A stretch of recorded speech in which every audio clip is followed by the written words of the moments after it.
Sir আমি কি তাইলে বাজারটা করে নিয়ে আসবো? আচ্ছা ঠিক আছে, তুমি যাও, যে বাজারটা করে নিয়ে আসো। ঠিক আছে স্যার। স্যার প্রোগ্রাম কখন শুরু হবে?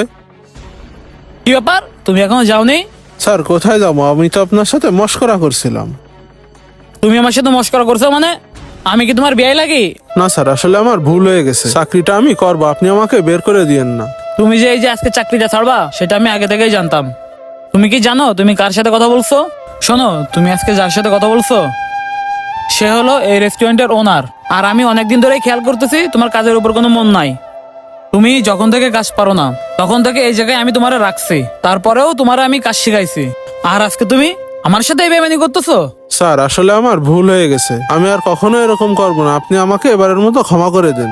শোনো, তোমার মতো লোকের কোনো ক্ষমা নেই। সোজা এই জায়গা থেকে বেরোয় যাও। দাঁড়ায় আছে কোনো, যাও। লোভে পাপ, পাপে মৃত্যু। কখনোই অধিক টাকার আশায় নিজের মনিবকে ছেড়ে যাওয়া উচিত নয়।